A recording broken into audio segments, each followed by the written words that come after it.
are back for another week of Behind the Lens.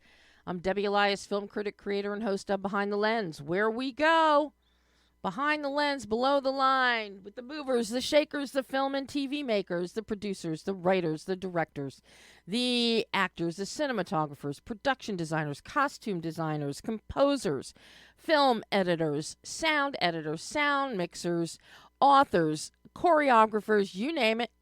We talk to them.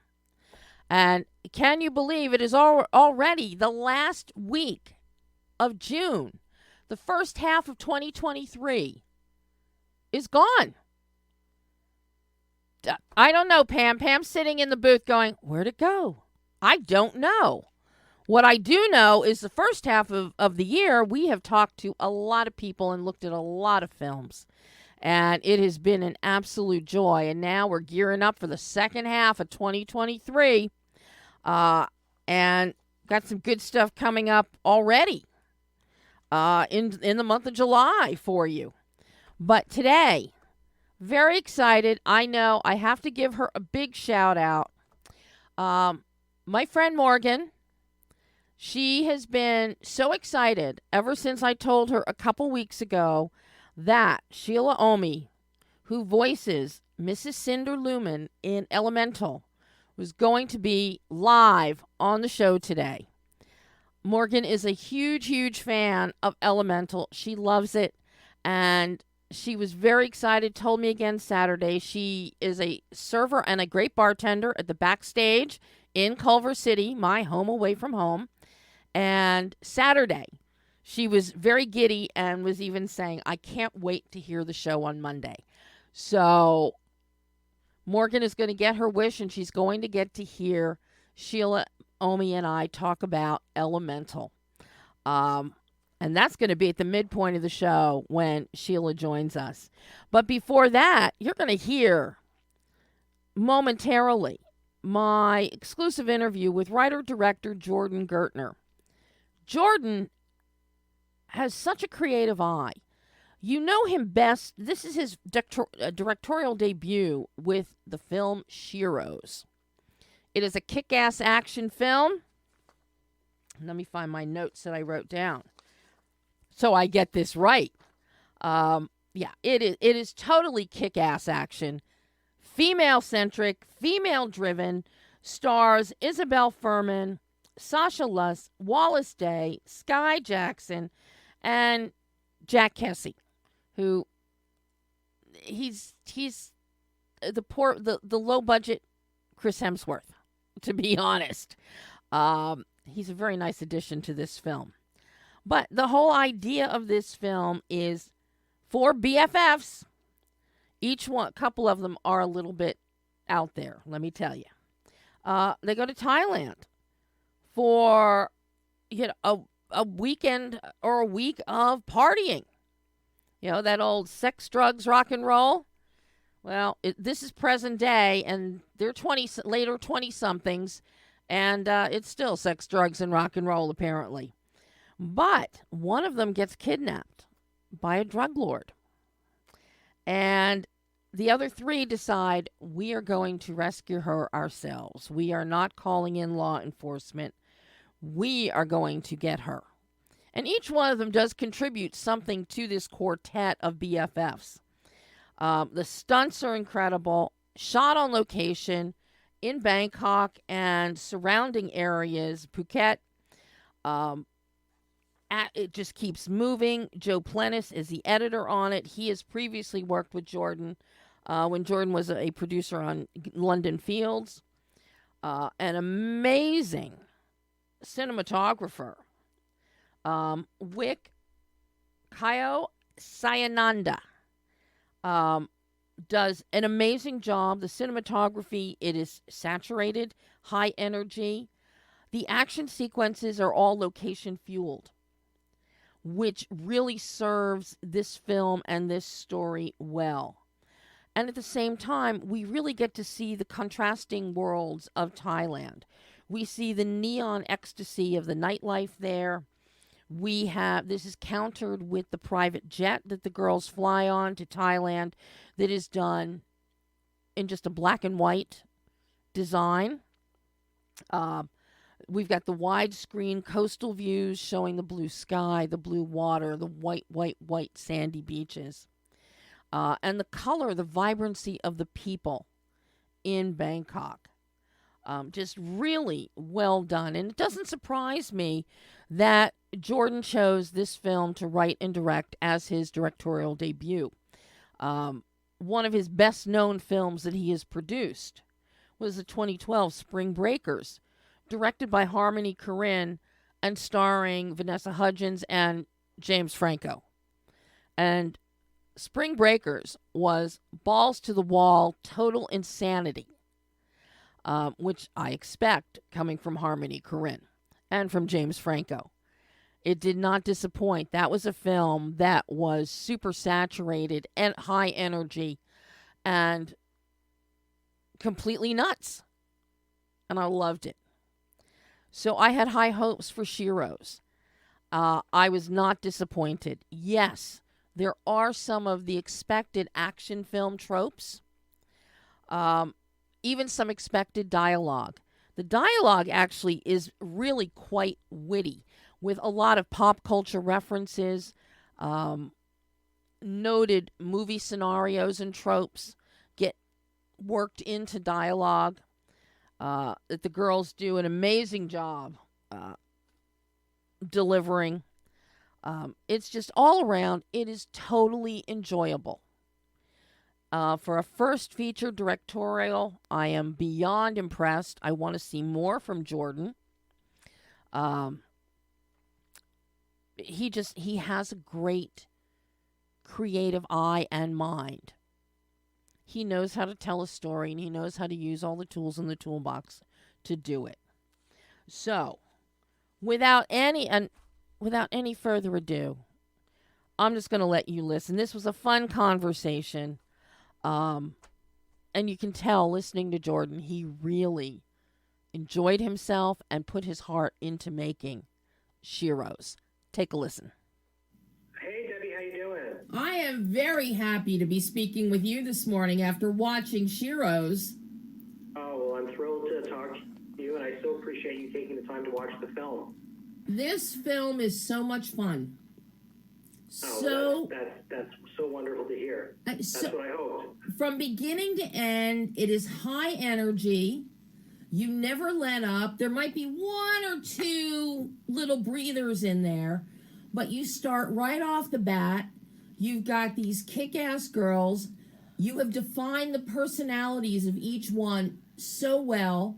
They are so distinct, but when they're combined together, they work.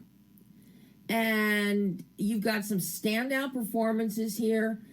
And one of the greatest aspects of this film is your color palette, your cinematography, especially in those alley chase scenes. So well done, Jordan. Well, thank you so much. It's like so amazing to hear that, and I'm thrilled that you connected with the movie on a way that I just hoped people would, you went on the ride and you enjoyed it. And for me, that's the biggest reward in making this film. I'm ready for a sequel, actually. I would love to explore these incredibly talented women getting into trouble in some other beautiful location. They're very good at getting into trouble. They certainly are. I was anxious to see what you would do because this is your first feature directorial, correct? It is, yeah. I know you've got another one, but I didn't think you had shot it yet. But so impressive. But I love the films that you've been a producer on, such as Spring Breakers, even London Fields. And I was anxious to see what you would do at the helm as a director, and especially since you also wrote this. And you surpassed my expectations. Oh, well, thank you so much. Well, listen, I've had the opportunity to work with some incredibly talented directors, throughout my producing career.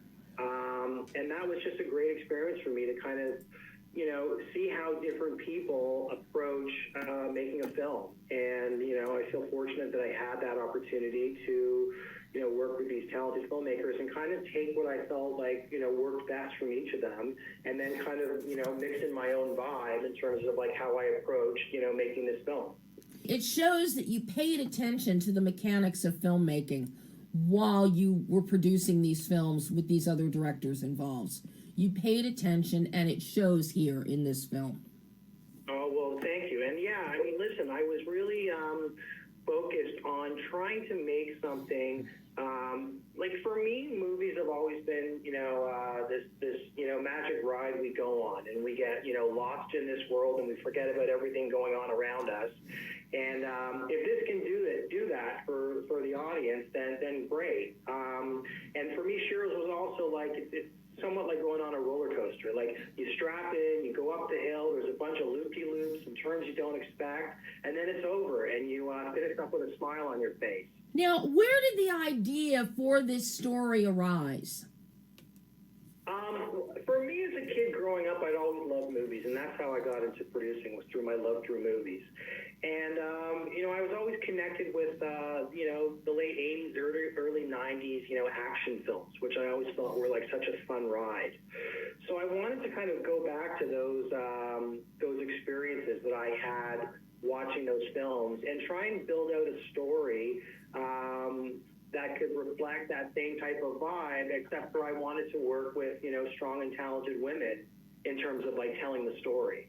So somewhat of a throwback to those films I watched growing up, but focused on exploring that same world through the eyes of these talented women.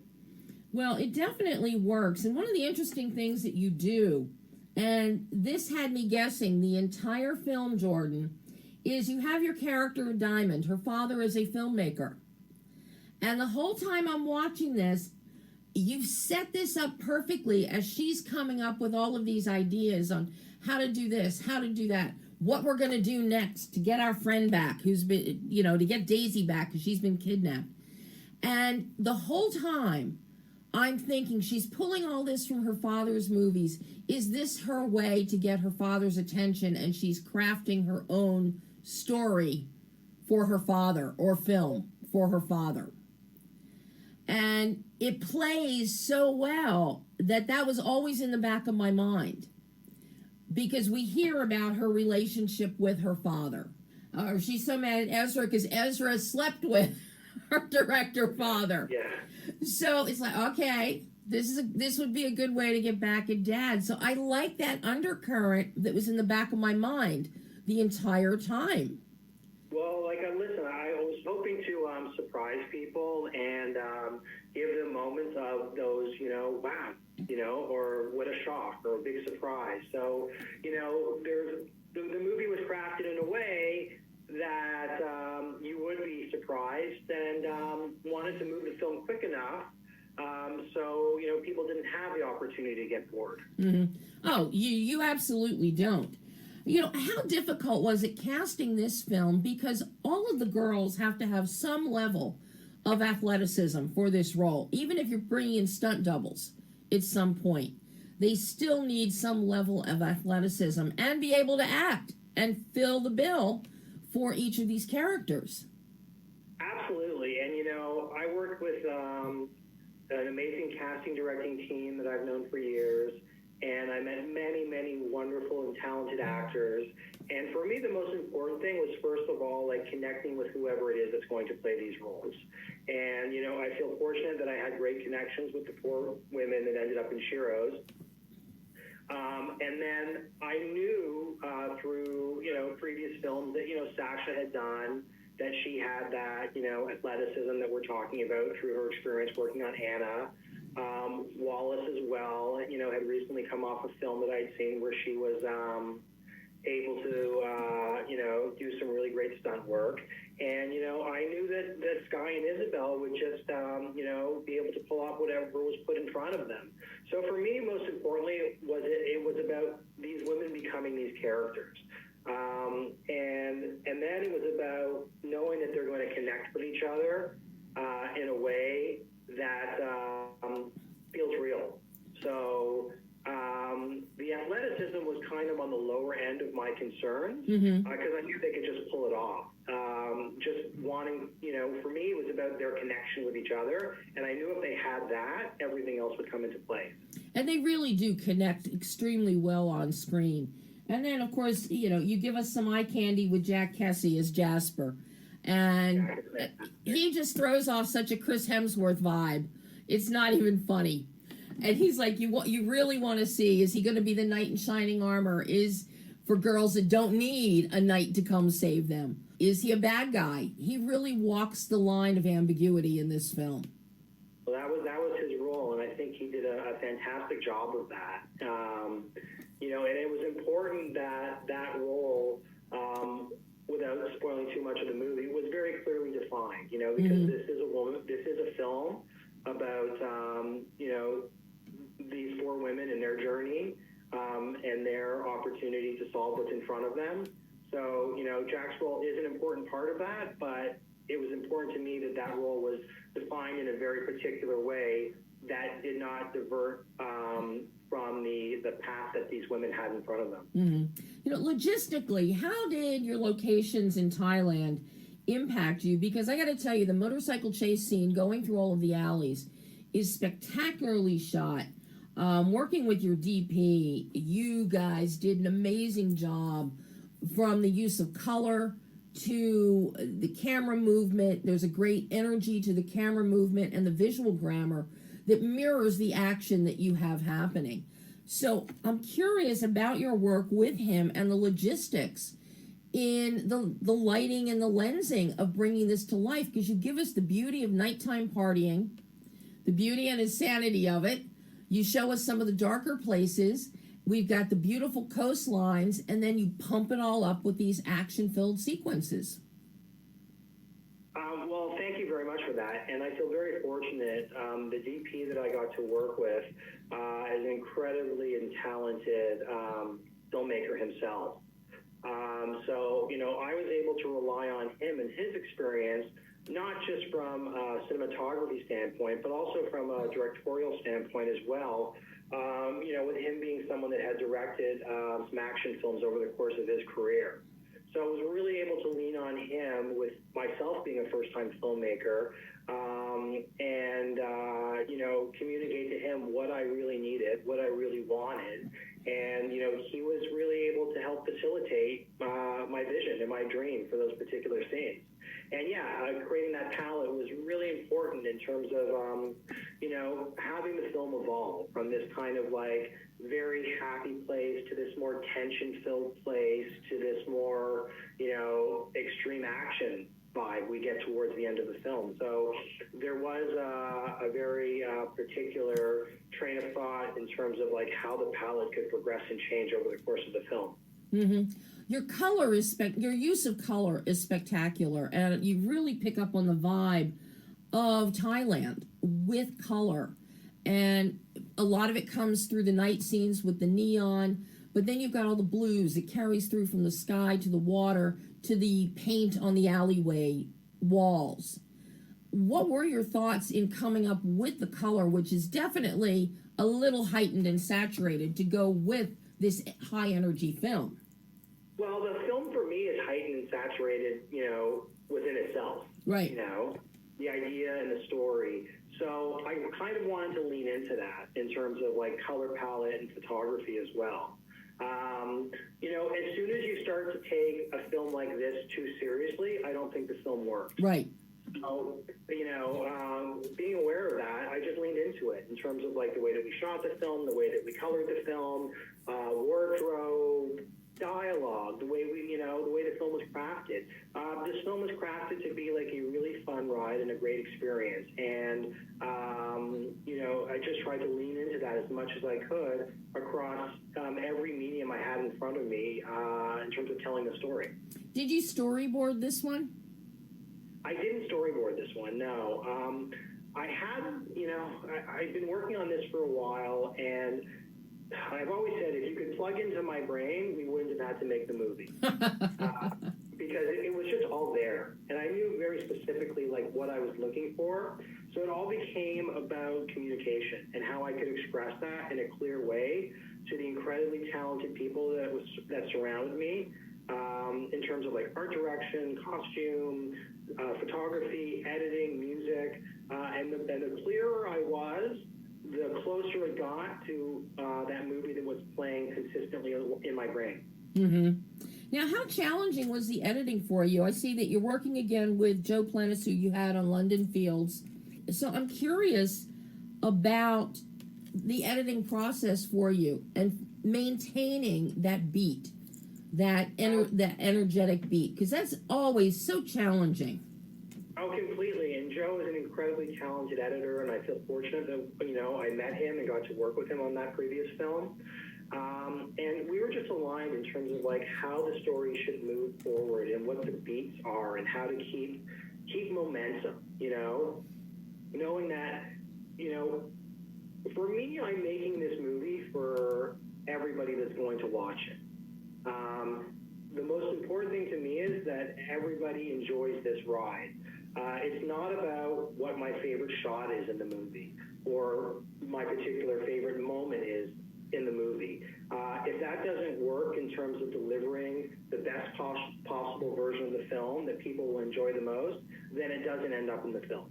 And, Joe was very much along the same lines as me in terms of that's the goal. That's what we want to do. We want to create tempo. We want to create movement. We want to create a story that consistently moves and doesn't stop. And I feel like that's what we were able to accomplish with SHEROES. Mm-hmm. Now that you have, this is coming out into the world, you've got this first directorial under your belt. What did you learn about yourself as a filmmaker, as a director, that you can now take forward into your next projects? Well, the first thing I learned was how much I love this, and how much I love the creative process of directing a film, and how what a wonderful gift it is to have the opportunity to create and craft a story that people will spend their free time watching. So that for me was just one of the great things I took out of this. And then on the next film, you learn everything is a learning experience. And, what I learned from SHEROES is, be prepared, be organized, be open to collaboration, and be prepared. And the more prepared you are, the more you collaborate, operate on the assumption that you're not the smartest person in the room, and you'll do well. Well, you did well with this one, Jordan. You really did. Appreciate that, Debbie. Thank you so much. Oh, thank you. I can't wait to see what you direct next. I really am anxious to see where you go as a director after seeing this one. And I hope we get to chat again. Well, I hope so too, and hopefully we'll chat on the next one. But thank you so much for your time, and thank you so much for taking the time to watch the movie. I really appreciate it. Oh, thank you, Jordan. Bye-bye. All right, Debbie, have a great day. And that was writer-director Jordan Gertner talking about SHEROES. It is in select theaters and on digital right now. It just came out on Friday. So, opening weekend is behind us. It is available now. It's just a fun film. We're in summer now. It's official. The first day of summer was last week. We finally have sun in California. The East Coast has been getting blistering heat. The Midwest storms, the South storms, tornadoes. The weather may be in flux, but one thing that never is are movies. So, a lot of good stuff happening out there. And hey, we talked about Dances with Films last week. Dances with Films is still going on at the Chinese Theater Complex in Hollywood. It runs through July 2nd. A lot of encore presentations of short films and documentaries happening this week. One of them that you'll be able to see if you missed it, Hedgehog. Hedgehog is playing today. Hedgehog, and we just had Dimitri Gelfand on last week talking about his beautiful and very poignant and powerful short, Hedgehog. Over the weekend, a beautiful film with this great emotional lyricism, Mermaid's Lament. I don't think there's an encore presentation of it.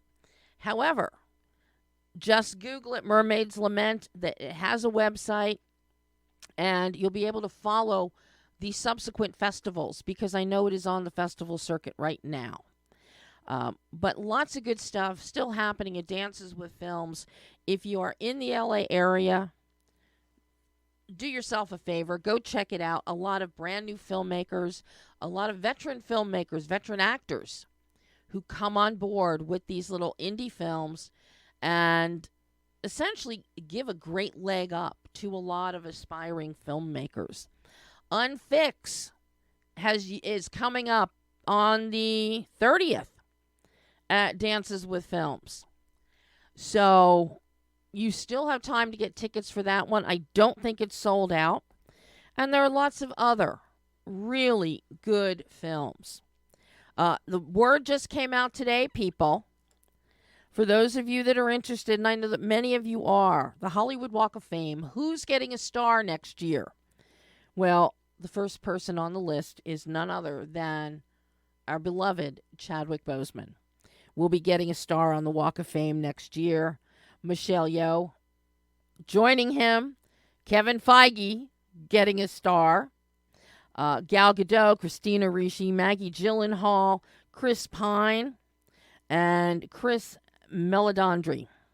But I think all the Marvel fans out there are going to be whooping it up for Chadwick Boseman getting a star on the Walk of Fame.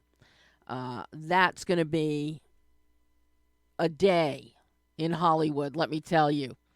So they haven't released the dates for each star yet, but that is the list of who is getting a star in 2024. So I'll have more on that as we get dates, times, and all of that good stuff. But yay, very happy. You know, even Kevin Feige's getting a star. But right now, we are going to switch gears, and we are going to talk about Elemental. So, Morgan, I know you're listening. Get happy. I'm bringing Sheila on live right now. Hello, Sheila. How are you? Hello, Debbie. I'm great. How are you? I am so excited and so happy to have you on Behind the Lens today. I can't tell you. It's such a pleasure for me to be here. I love this film so much. And as I was saying at the top of the show today, a friend of mine, ever since I told her a few weeks ago that you were confirmed you were going to be on the show today, she went and saw the movie opening weekend. She loves it, loves it, loves it. And on Saturday, she even reconfirmed with me, Morgan is listening live today just to hear you talk about Elemental. Oh, Morgan, bless your heart. It makes me so happy. I'm most proud of this work that I've done. I just love this movie so much. Thank you. This movie, number one, it is beautiful. The animators have just gone above and beyond with their color palettes, with their blend of colors, and how they very appropriately have captured the colors of each element that we explore in this film. Right. And also the fact that with the fire characters, I mean, this really is a feat. It's a technological feat in that the fires, there's light emitting from them constantly. And it's not just one tone. You've got multiple yellows and oranges and shades in there. And they flicker with movement and with the emotion that each character has. It's so exquisite. I know one of the big things that Pixar worked on for years was water. They were one of the first companies with animation to even start to tackle the idea of reflection and refraction in water. With Elemental, they've now escalated that with the see-through, the viscosity of water, the tonal shades within water. When we look at characters like Wade, it's outstanding. But at the same time, you know, fire and water, they really do go together. So they really do. They did not overlook fire. And whenever your character of Cinder Lumen or Cinder's husband or Ember, whenever, or any of the other fire characters in the background or on screen, it is so stunning. I mean, you light sparks for us as moviegoers watching. Oh, such a pleasure. I cannot believe my great fortune to be on this project. Yeah, because you've been doing voiceover work, you do theater work, you founded Turquoise Heart Productions, you've directed and produced plays here in LA. You have been in the incredible Apple TV series Tehran, now in its second season. You've tackled all the different mediums. So what led you to Elemental and this character of Cinder? Debbie, to this day, I have to pinch myself. I cannot believe my great, I don't know what star, I don't know who to thank, but Peter Sohn, who is the director, and he created this. This story is based on his immigrant family. Mm-hmm. And he reached out to me one day, and he said that they had gone through, tried to work with some 27 wonderful actresses, but because the character of Cinder Lumen is based on his Korean mother, he just wasn't able to find the right sound and tonal quality to the sound that he needed until he met me. Thank goodness. And we did a Zoom interview for, it felt like some 4 or 5 hours, and he had me go through the entire script, all of Cinder's lines, and sometime, I think it was by the end of that day or the next morning, I found out that they wanted me to play her. Wow. Now, and I was just thrilled. Now, the fact, number one, doing voicing in a Pixar film, doing anything for Disney I think that is like every actor's dream. I have never spoken with anyone, especially with the Pixar films.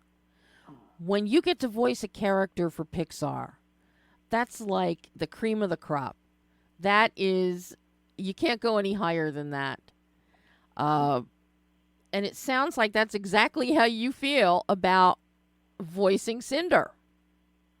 Oh my, it's absolutely how I feel. But here's the thing, there's something so humble and such a beautiful, unegotistical quality about Peter that, first of all, I never had a chance to go to the Pixar studio. I live in Southern California, so they would rent out a voiceover studio for me to walk into. So I never met them in person. And it was always, they were a tiny little image on Zoom. So he was directing me through Zoom from up in the Bay Area. So and because he's so humble, and because he's really, I feel like Peter is just everything good about humanity in one human being. It felt like I'm just doing an independent project with my friends, but I've done things like this for the past 20, 30 years, just, working with friends and just these little projects that they make, and a lot of times I do it for free or close to nothing just for the love of it.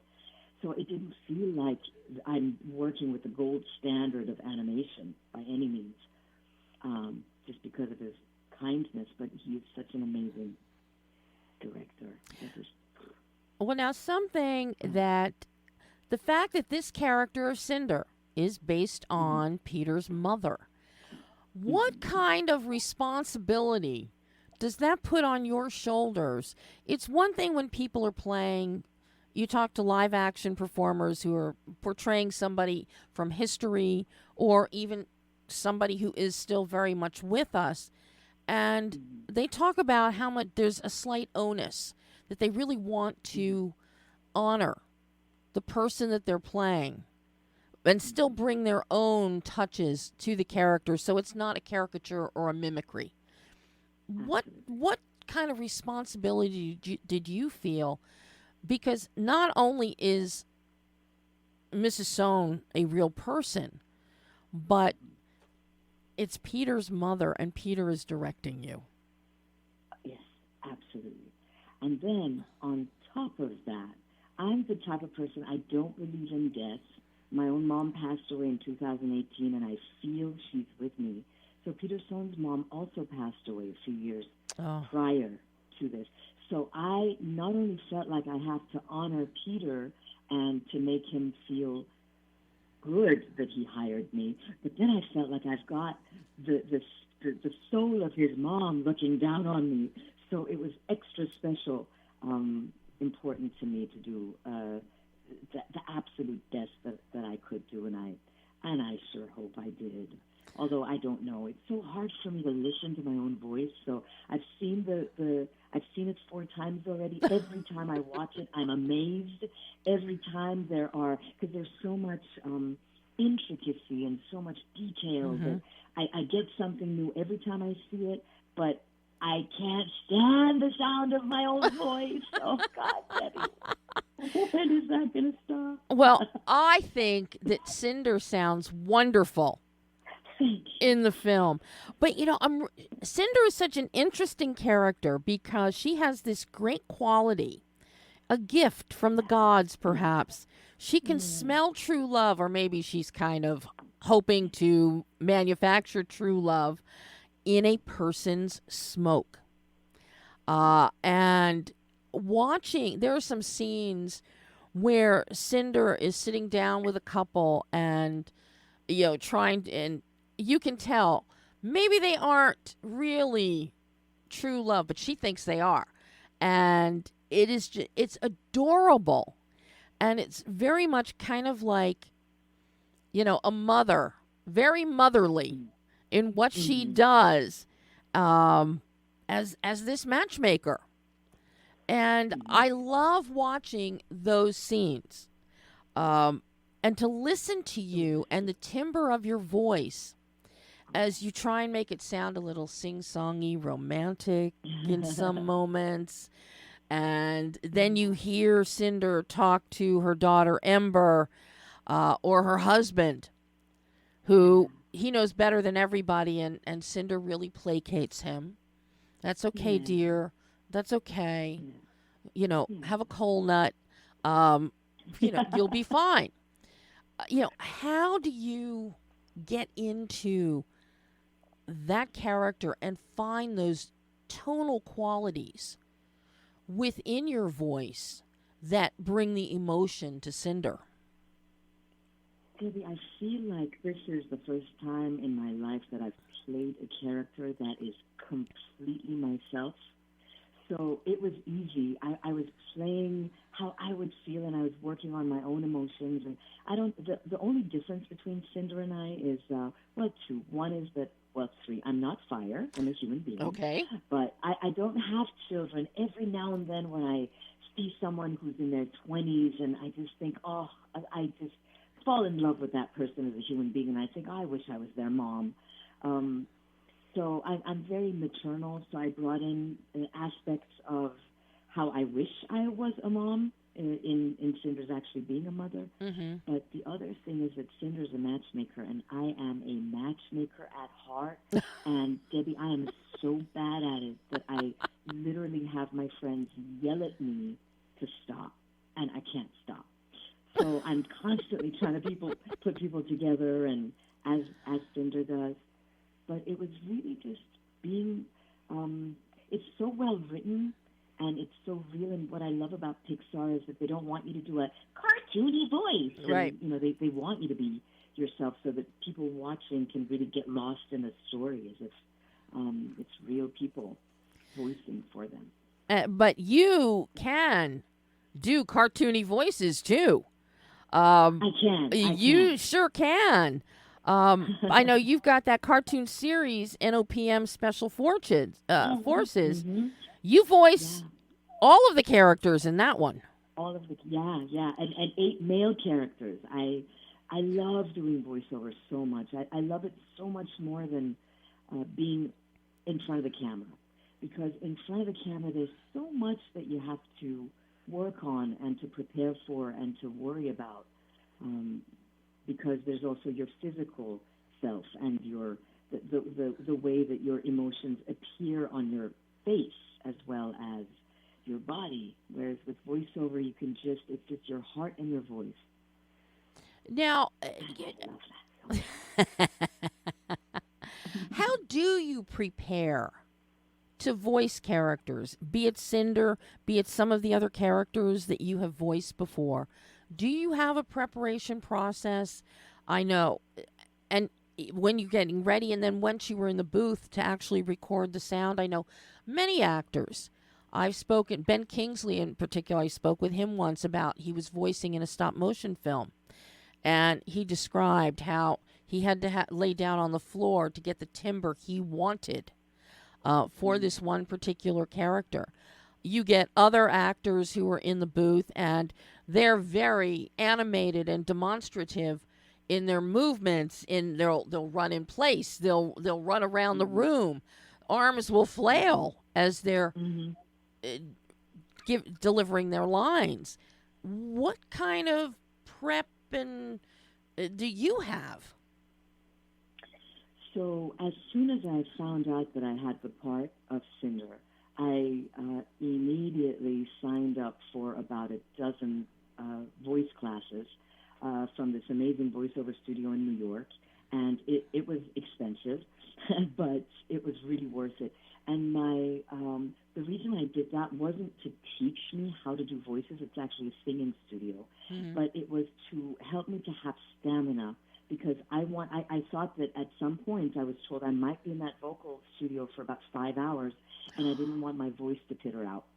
So it was the voice exercises every day that I'd walk into the voiceover booth. I'd start with the exercises, and they're very physical exercises. It's really about stretching out your lungs and your thorax and even the backs of your legs.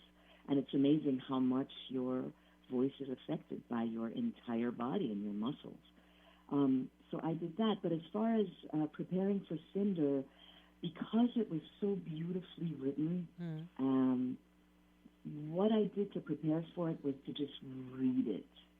And the more that you read it, the more that you get connected to what the writers were having in mind for this person's emotional journey and their arc. So it slowly starts to live in you. Now, did you know what Cinder was going to look like?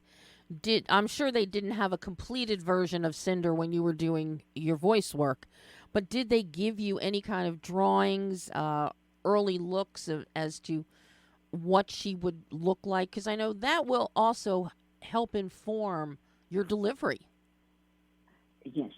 So Peter showed me via Zoom, because it was a tiny little Zoom tablet, and it was a drawing of Cinder. But the drawing does nothing it doesn't come close to the incredible, stunning, what I saw on, the finished product, which was, as we talked about, this being that emits light and moves and changes color with emotions. I mean, the drawing was like it was almost, it looked to me like a drawing a child would create. So it didn't, I was like, oh wow, good job, Pixar. Oh my goodness. Now, there's something about this story that I'm sure makes this very personal to you, because you were born in Tehran.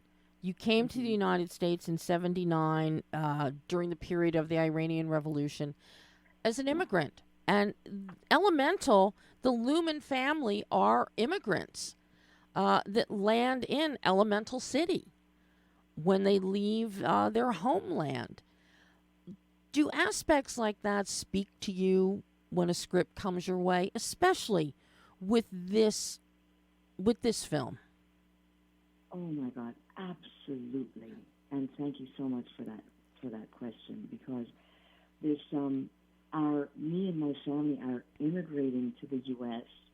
it wasn't just for a change of scenery. It was literally to save our lives. My father, who was an incredible human being and a huge philanthropist and had done so much for his country and, and for Tehran,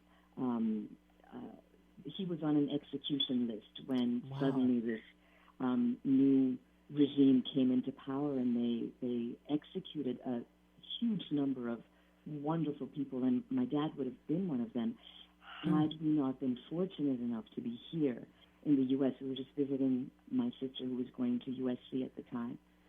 So we're so blessed to be living here and to be alive, but being an immigrant comes with its challenges.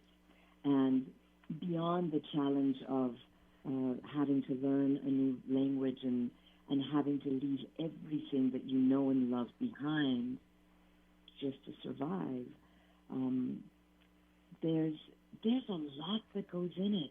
There's so much. So when I read, and especially when I saw Elemental, I connected so much with the character of Ember, who plays my daughter, because there's something about us immigrants and the children of immigrants that there is a burden that we carry that is very specific to the immigrant experience. And it's this burden of guilt, and that our parents gave up so much to give us a better life. Mm-hmm. So this is like a guilt that I carry with me, even though my father's passed away 20 years now. My mom's passed away in 2018. But this guilt it's just part of the fibers of my being. And I've heard this from a lot of immigrants that, there's a heaviness. There's a heaviness. As funny as we are, as grateful as we are to be alive, but there's a heaviness that we carry with us. And that truly, in Elemental, is one of the most poignant scenes in the film, when Cinder and her wonderful husband are leaving their homeland without the blessing of Mr. Lumen's father. Yeah. And you each have a suitcase. Cinder is expecting a little fireball, and come to this new land and have to start again with just whatever they could put in their two suitcases, not knowing anybody, no income, having to start a business from scratch, raise a child in a new world. It's so that scene is so powerful. And then to see how Cinder in particular is, as the film progresses, as Ember grows up, and how Cinder has acclimated to this new life in her matchmaking and the store that the family owns. That really sets a big tone in this film.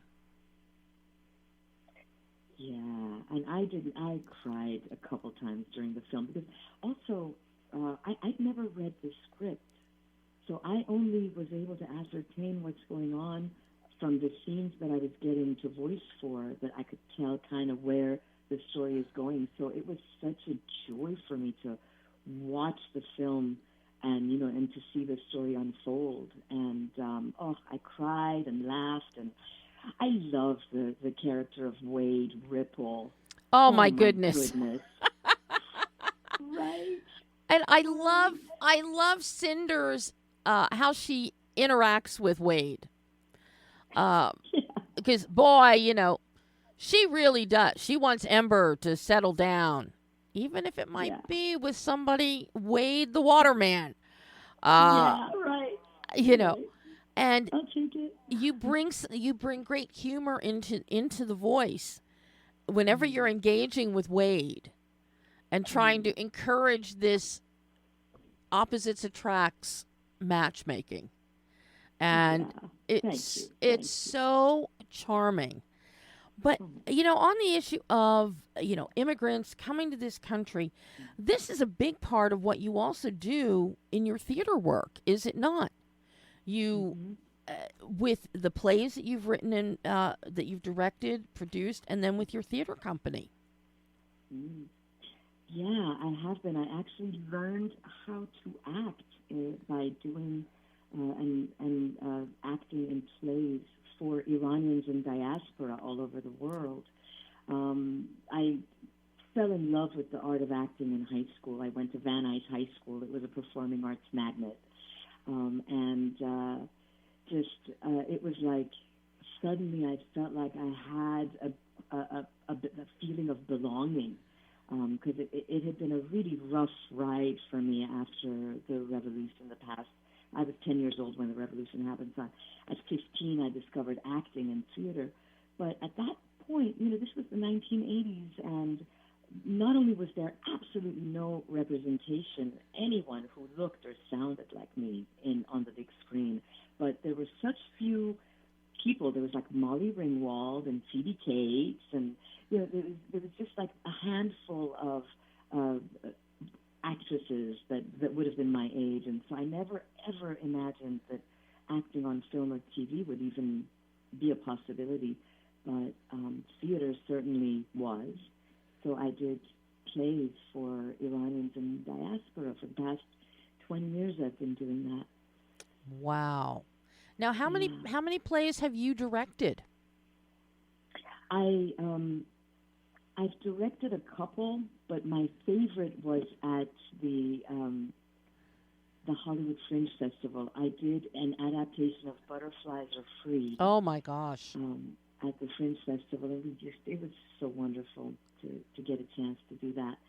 The plays that I've done, so it's a theater company. I've directed parts of a lot of the plays that we did, but not like the entire play that it was for the Fringe Festival. But I directed a film called Wake Up Sleeping Beauty, which is on YouTube, and that was commissioned by the Los Angeles County Department of Mental Health. For a friend of mine, Mastan Moradlan, is a therapist, and so she wrote a play to go on stage for the Department of Mental Health for Iranians in living in Los Angeles. And when COVID happened, the department said, well, you can't do a play. What do you want to do? So I turned it into a film. And they said, no, none of the actors could ever be in the same room together because they were so afraid of COVID. And so I turned my living room into a green screen studio. And myself and my creative partner, Hitoshi Inoue, who is just a brilliant filmmaker, special effects genius, we had each actor come in individually. I gave them eye lines and directed them, and I put in a beautiful background for them that I'd filmed a friend of mine who passed away, his living room. So I put his living room on the background of my actors, and you'd never believe watching this film that these actors have never even met each other. It looks like they're sitting next to each other and talking and emoting, and so. Wow. Yeah. Wow. And that's also an immigrant story, and about the psychological damage that we immigrants and children of immigrants sustain, and the PTSD. Did you ever think that you would be directing a film, especially directing a film during COVID lockdown? Never. This was, again, one of those amazing opportunities that fell into my lap, and I said yes. And thank goodness I was prepared for it, How much has theater prepared you for film and television, in front of or behind the camera? Theater teaches you work ethics, because as an actor, as you know, when you walk on stage, there's no net to catch you. There's no forgetting your lines. If God help you, you forget a line, you've got to fix it somehow. So the work ethic that gets you to tackle with such a fear, such a terrifying, that's something that I'm grateful for, because it's followed me into film and TV. Is that everything that I do on so far, I work so hard, I do so much preparation. as if I'm going on stage and there's no one to save me. Mm-hmm. No net. You're working without a net. No net. Now, you have 2 more films coming out this year, do you not? Yes, I've got season 3 of Tehran is going to be coming out. I don't know. I don't have a date yet. I think it's probably in January. I'm not sure. Mm-hmm. But it's a great season. I don't know if you've seen. I have seen Tehran. the show. It's one of the few things that I managed to catch on Apple TV, and I really like the show. It's so good. It's thrilling. I mean, for me, what's amazing is that even after I've read, obviously I've read the scripts to be able to do it, but every time I watch it, they're so good at creating suspense that I'm just sitting at the edge of my seat. So. Yeah, no, I love anything. I love suspenseful series.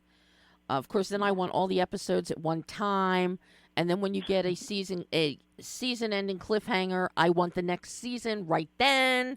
Yeah, and that's the kind of show Tehran is. That's the kind of show Tehran is. But now you've also got a documentary coming out. What about deforestation that you've done the voiceover for or narration? Yeah, and that I'm not sure when that's coming out, but it's this company that checks out. So before people invest their money in huge corporations, this is a company that makes sure that these corporations that we invest our money in are not contributing to deforestation, because so many companies do. So it's like, for your 401k, it's so important that we think about where we're investing, because the climate changes, we have so much more power than we think. And not just through recycling and, being careful of our own emissions, but also where we invest our money in. Mm-hmm. And, of course, then a film about Iran is coming out also. What is that one about? Mystic Iran, that's, I did the narration for the behind the scenes. A dear friend of mine, Ariana Farshad, created this beautiful documentary about the different incredible places in Iran many years ago. So this was a behind the scenes of her experience creating this film. And those are behind the scenes featurettes, films are always so much fun. They are so much fun. Yeah. So now, what do you look for in a project now?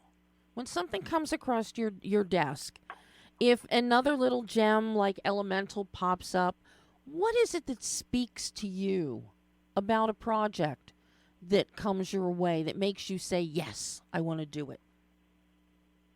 Anything that invites viewers in looking at life in a different way, but in a way to make the world kinder, to make us kinder to ourselves, to make us kinder to one another, to try and understand others before judging and writing people off. It's one of the things I love so much about Elemental, that it's like this message of, it's our differences that when you accept people that are different than you, you become better. Your life becomes better. You become more sophisticated. Your family becomes better. And that this alchemy happens when people of different cultures and different backgrounds and different nationalities and different religions, and when we come together, we all get better. And so films that just open hearts mean so much to me. I love healing so much. It's one of my passions, is of course, my own self-healing, but also to help facilitate the healing of others in whatever way I can. And the films that I choose, as you mentioned, is one of those. One of those ways. I actually said no to a project that was that was against that. Well, Elemental definitely, it opens the hearts, and you can't help but smile and walk away feeling good when you watch this film. And it's a great date movie, which, I don't think people think. They think, oh, a cartoon, an animated film for a date, but it's a great date movie. Cartoons are always great date movies because if you're with somebody who doesn't have all the feels, laughter, crying, smiling, you know. Yeah. Cinder Lumen would not be putting them together if they can't appreciate everything that comes with a cartoon or an animated feature like Elemental. I don't think Cinder would want them together. I love that you know her so well, Debbie. Yes, you're right.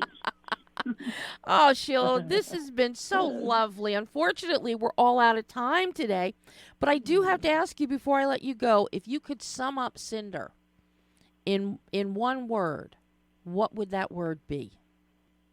Love. Aww. She is love, and she's just all about love. And that's exactly what I feel when I see her.